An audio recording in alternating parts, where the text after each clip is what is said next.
Welcome to the Deep Dive, where we take complex source materials, strip away the noise, and deliver the essential, surprising takeaways directly to you.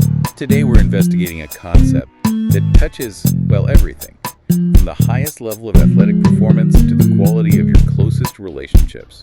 We're talking about the hidden systems of intentionality. Yeah, we're asking what separates the master from the amateur. Exactly. I mean, think about it. What does an unstoppable basketball move, or say, Bruce Lee's devastating punch, Right. and a genuinely empathetic conversation all have in common? They all rely on these highly coordinated, often invisible systems.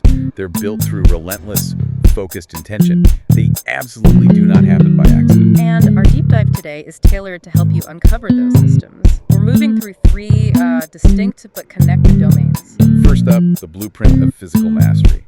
We're looking at figures like Kobe Bryant and Bruce Lee. Then we get into the invisible science of personal space and attention, a field called cognitive proxemics. And finally, we'll analyze how those same intentional systems can elevate our communication, our dating lives, our relationships. Our mission is simple: to give you the knowledge to go from being a casual participant to really an informed master in every interaction you have. So let's jump right in. Okay, section 1, the blueprint of physical mastery. And we have to start with Kobe Bryant's self-coined philosophy, the Mamba mentality. And this wasn't just some marketing slogan, it was literally an organizational system for him. Right, it came from a really specific time in his life. A really difficult time. Around 2003, 2004, he created this alter ego, the Black Mamba, to compartmentalize his life, separate himself from all the noise, and just structure his focus on one thing. The infinite quest to be the best version of himself. That's it. I think the most powerful takeaway here is that it's not just, a declaration of I'm intense. It's a detailed, systematic approach. It turns intensity into 5 core pillars. It proves that mastery is built on specific steps, not just raw effort. And the first pillar is passion. You have to love the process. Even the boring stuff. Especially the boring, repetitive little things. If you don't love the thousands of hours in the gym, it just won't last. The second is obsession. That extreme attention to detail. Yes, where every single facet of the game, of the process, is scrutinized. Then there's relentlessness. This is the one everyone quotes, but it's probably the hardest to actually execute. For sure, never settling. His rule was rest at the end, not in the middle. It's about viewing every single moment as an opportunity to push forward. And the final 2 are so crucial for longevity. Resiliency. Which means treating failure not as a roadblock, but as like a critical learning experience. And then fearlessness. He famously said he just could not and would not process the fear of failure. If you're afraid to fail, you are basically predetermining your own failure. Fearlessness means putting your whole heart and soul into it, no matter what the outcome might be. And the impact of this whole intentional system is just massive. You see it everywhere in LinkedIn. Yeah, the sources are pretty staggering. They say something like 70 to 80% of current NBA players are actively citing Kobe's mentality as inspiration. We even have the numbers. 23 players wear number 8, 10 of them specifically for him. 7 wear number 24 for him. That's a measurable legacy, a direct line of intentional influence. And it wasn't just about his own game. He intentionally turned that same drive outward. He became this fierce advocate for women's basketball. Which led to the Kobe and Gigi Bryant WNBA Advocacy Award. Exactly. The system of excellence he built, it just extended far beyond the court. Okay, now let's talk biomechanics, because that mental intentionality translated directly into physical perfection. We looked at 2 examples of these unstoppable moves. Yeah. Kobe's fadeaway jumper and Bruce Lee's one-inch punch. Both are just masterpieces of physical intentionality. And incredible economy of motion. The fadeaway, which both Kobe and Michael Jordan perfected, it's all about creating maximum separation. Getting space from the defender. Right. And what's fascinating about Kobe's version is how intentional his technique was. He wanted absolute technical perfection. Wait, let's pause on the origin story for a second. This is where it gets really interesting. How did he nail that balance? It's amazing. He studied a hunting cheetah on the Discovery Channel. A cheetah? Yeah. He used the animal's tail as a model for how he should use his leg like a rudder for perfect stability and balance in midair. That is next level obsession. It really is. Now, of course, you have the comparison point. Michael Jordan. His fadeaway is often called more surgical, more efficient. He used his superior hang time. But Kobe's version is seen is turning the move into an art. Because of his ability to hit those incredibly difficult, highly contested shots from anywhere. Exactly. And for anyone focused purely on the efficiency metrics. The stats guys. Yeah, the stats guys. We should note that Kobe's true shooting percentage, his TS+, was actually above the league average for the vast majority of his career right up until his Achilles injury. And that's while being the #1 focus of every single defense he faced. It's a testament to the system. Totally. So now, moving from the court to the dojo, we find that same level of biomechanical intentionality in Bruce Lee's one-inch punch. It just defies logic when you see it. It seems to generate this massive force from, no distance at all. How does he do it? It feels like turning a tap on a soda can into a detonation. So what's the physics? It relies on maximizing energy transfer and exploiting two key biological elements. First, stiff tendons. Stiff, not elastic. That seems wrong. I know, but unlike elastic tendons that store energy slowly, stiff tendons act more like steel cables. They transfer force much, much faster. Okay, so it's about speed of delivery. Exactly. And second, he's using his type 2 muscle fibers, the fast twitch ones, built for quick acceleration and power. But the real magic is the coordination, right? The energy transfer has to be perfect. It's everything. He pushes off the ground, generating what they call ground reaction force. Sources estimate around 300 pounds of it, and he ensures that force travels in a perfectly direct path from his back foot through his body and boom, into the target. His muscles tighten in this rapid sequence. It acts like a Newton's cradle. So there's no wasted energy. A typical punch pivots or unwinds, but this minimizes that completely. It's almost pivot-free, and the timing and coordination required for this are linked directly to the amount of white matter in the brain. The brain's information superhighway. The superhighway, yeah. It relays signals at over 250 miles per hour.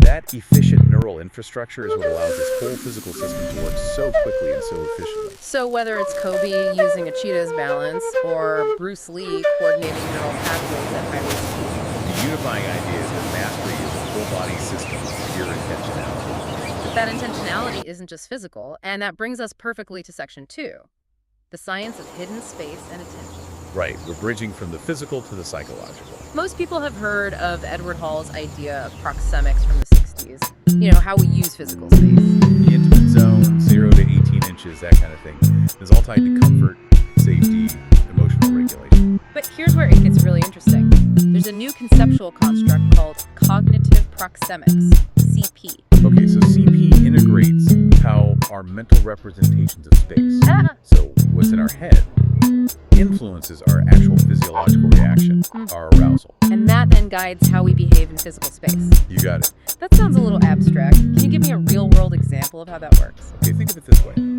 Your brain is constantly rehearsing danger or comfort before it physically happens. The hippocampus is building spatial maps, whether the scene is real, remembered, or completely invented. So if you're imagining a threatening situation, your internal simulation can set off physiological alarms, raise your tension level, just as if someone was actually standing too close to you in the real world. So it's not just about the space out there, it's about the space we're simulating in here. Precisely. And we see proof in studies.